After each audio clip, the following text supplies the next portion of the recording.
This is going to be a short video, and realistically, it's nothing new. It's more a statement. It's me clarifying situations before I get my breakthrough. Because inevitably, people from the past or people who really haven't been there in your life in a supportive capacity will start wanting to act like they were there and they were supporting. And I think it's just really important to clarify these things. I've distanced myself from the vast majority of my family, and it's something, in all honesty, that I never thought would happen. Go back a few years ago, family to me was everything, and it's like you stick with family for everything. And I'm literally living proof that you can grow out of that, and it's important that you do. Now, some people will have incredibly supportive family around them. Some will have those who compete, but they do it silently. And you'll know that they're competing because they go out of their way to not support. And then they'll make slight remarks that show there's been a bitterness and resentment that goes further back than the present circumstance. So you heed the signs, because otherwise people will take advantage of you your whole life. So for me personally, it's quite beautiful that I found out those around me, are not very nice people before I get my breakthrough, and I would have squandered a lot of what I gain on them. They don't deserve my time, let alone my resources. And that's literally everyone. And I'm making a statement now. This is a statement that's going to get put on my YouTube channel, and I'm going to just make sure it's there. So anyone new that comes across my content will know my story a little bit, but they'll know the boundary that's been set. And anyone who is not mentioned at this point, when it comes to specifically family, and they attach their name to mine, you can rest assured they are assholes. I'll point it out now. I don't sugarcoat nothing. I don't sugarcoat anything. I'll call people out. So my mum and my daughter, they are the only ones in my family who will proceed forward in my life. Some others perhaps haven't done too much that's wrong, but my patience wore thin, and I've decided that it's just not worth it anymore. Others have been incredibly disrespectful. Either way, there's a few sort of categories, and some things go even deeper, and I'm not going to go too deep into circumstances, but even just on the face of it, if you was to say, I've struggled for a long time. I went through separation from my ex-partner back in 2017. She took our daughter without my permission. Not only broke my heart, but our daughter's in the process. She's been traumatized ever since. So that was just before she turned 7 years old. She was about to turn 7. She's now 15. And she still carries those scars. Now, I'm a strong, resilient person, but just because I'm strong doesn't mean those around me are as strong. And it affects them far deeper. No one really checked in on me deeply, like really. It was just for specific moments, and then that was it. And it was really when you start delving in, you realize it's because they're own boredom. There's little attachments here that it's not really for you at all. So no one supported. No one physically check in. No one see if you're okay. No one even just helping with little tiny, like even finances, or just a little bit. No one's asking for a lot. But even when you're at your lowest, and you literally, all it takes someone just to help a little bit, they'd rather see you lose everything. They'd rather see you homeless, because that's what their actions show. That's what it demonstrates. I'm not going to go on a huge tangent of how selfish people are, because I already know. They're not going to convince me otherwise. So you've got that side of things, where you could do with support who was truly there. Okay. So they weren't really there. Now, when you achieve something that you consider quite remarkable, and it's probably something, more realistically, it's something no one in your family has ever accomplished, you think that should be celebrated. Because if it happened to anyone else in my family, I would have celebrated them. So not only have I done one book, which you would think that's incredible, that's incredible. It was, no one even gave it any moments for. My mum bought the book, and she happened to like it, and she told people about it. No one in my family bought my book. No one in my family bought my book. And then I do more books. So I've done 6. I think it's easy to guess who bought my book. My mum's bought every single one of my books. And by extension, someone she knows also liked my books to the point where they kept asking when's my next one coming out. And they also enjoyed my audio book to a point because they're reading the books, so they're not doing all that, but they said, their friend said, you've got a really nice voice, it's soothing. I thought that's nice comment. It'd be nice if other people could sort of get their heads out of their arse and provide some feedback too, but to everybody else, there's always reasons they can't buy, or they just don't even bother answering really or explaining anything. And again, you can understand people, maybe they struggle in certain periods, but I think 6 years later, there must have been a period where you could afford one book. So clearly, if someone's not prepared to do that, that means they'd rather see you struggling and suffering, because it's not hard to just promote something amongst your friends and your social media and all sorts of things. It's the least you do for someone you care about. It shows an awful lot, doesn't it? So when you're intently going out your way not to support, it actually means you're sabotaging. So that means everybody in my family has actively tried to suppress me to keep me small. That's interesting, because we already figured out you haven't supported me at my lowest moment, and then when I try to when I achieve my biggest breakthrough, you don't even help me ascend, which is really naive on their part, because at that point, if I was successful and there was financial gain to be had, I would have shared it with them, because that's how much family meant to me at the time. So they've just spited themselves. If I have a huge breakthrough now, I'd rather help people who I don't know, who I think deserve support. I won't help these people. Then there are things that have been said along the way. Pettiness, spite. Situations which shows they don't respect anything you achieve. They always think it's on the back of something else. So, for instance, my mum has helped me financially during periods of my life when I've struggled. I've always said I'm going to help her immeasurably when I get my breakthrough, believe me. And certain family members hold that against me. They think I've taken my mum for granted. I would never take my mum for granted. So that's absolutely ridiculous. If she didn't want to help me, she wouldn't help me. And I'd rather she didn't have to. But there's times when, I've need support. But then it's the same way I would treat my daughter. Even when I've got barely anything in my pocket, for instance, if my daughter asks for something, I'll try my best to give it to her. So I know what it's like from my mum's point of view. And again, I'd rather not put it on her, but she will be rewarded at some point, for sure. And I'll make sure that happens. But it's the same way I am with my daughter, so I understand where it comes from. If she didn't want to help me, she wouldn't. In the same way, the rest of these assholes in my family actively choose not to. So why would I want them in my life? They're a joke. So we've already got so many layers here in terms of people going out their way to sabotage, really. And then obviously not support. And to me, all those things are bad enough. And there's further things I could say I'm refraining from, but believe me, there's certain things that some have said, and some I've heard from them gossiping, and it's got back to me. So I talk publicly. I don't talk behind people's back. You don't see me fluster. These people talk behind your back, smile to your face. That's their character. They're weak. They act strong, pathetic.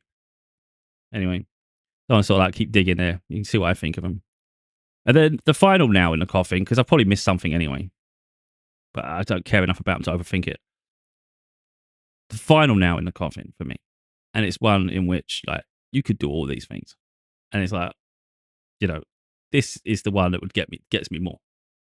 So, like I said, my daughter's been 7-8 years of suffering. She's had incredibly hard moments. I've always been there whenever she needs me. She says, "Can we call?" We call. I drop everything as best I can for her. So she knows I'm always that. She can rely on me. She can't rely on many people in this world, but she can rely on me. And she used to make comments, and it bothered her a lot. And I used to just say, "Don't worry about it. People aren't worth your time." Because that's how I think. But it does bother her.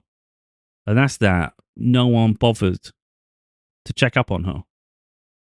Sometimes she would message family, even my sisters. "Happy New Year. Merry Christmas." Nothing. Or because maybe I'm having an argument with my sister or something. Let's say something's happened. They're so petty, they take it out on children. And maybe they forget. Well, my daughter doesn't forget. And when she tells me, I don't forget. So you want to play spiteful, how do you think I'm going to react to that? I think they're scum. That's what I think. And I say it, look, scum. There's no coming back from it. There's no like peace talks that could happen or some way to try and get around me. You get to go and do one. Some of them are getting health problems now, like serious problems where they're having to think. I don't wish for someone's misery, but it's definitely not. Nothing would be grounds for me to talk and find peace. They've shown me their character. Positive health or ill health, it makes no difference, does it? Because it doesn't change the circumstance. You can't be an asshole your whole life, and then just because you're suffering with something, all of a sudden we forget all that and we start going into sympathy mode. It's like you lived the life you had. It's up to you to it's up to you to take ownership of that shit. Just you get a life. I often say that those that fear death is because they haven't lived their life properly. So they live a life of regret. So they fear the end. Those that have done the best with every given moment, you've got nothing to fear because you've got nothing to regret. So that's what I recognize. When I see people terrified, I'm thinking, you really haven't got a clue. You haven't got a clue because you wasted your whole life. You did all the wrong things. I'm quite peaceful with myself and my journey, my life. But like I say, witnessing her struggle hasn't been nice because it affects her self-esteem, whereas I'm resilient. I couldn't give a shit. You can have the whole world don't like me. No water off my back. I don't give a shit. Doesn't change my opinion of me. I know who I am, and I know why I think certain things, and I know my values. If someone wants to project onto me, that's up to them. What do I give a shit? Don't look for a big community. So it doesn't bother me. But like I say, things do bother my daughter. Now, I'm hopeful she becomes more resilient as she gets older. But even so, if the shoe was on the other foot, if one of my family members had gone through what I've been through, let alone my daughter, I would have supported them. So if one of my family members had their child taken away and they had to go through family court, and you can see that they're a mess, they're not themselves, they're vulnerable, you'd want to make sure they're okay. I would want to make sure they're okay. And then maybe if their finances are really troubled because of the situation they've been put in, it's going to be hard for anyone to get out of that. Maybe you just check in and see if there's anything you can do, even if it's just a little. That's decency. That's normal. And then if you recognize your niece, your niece, really, has been separated from everyone they love, it's almost like being stuck away with like an evil stepmother, but it's your mother. Literally just ripped you from your life, alienated you.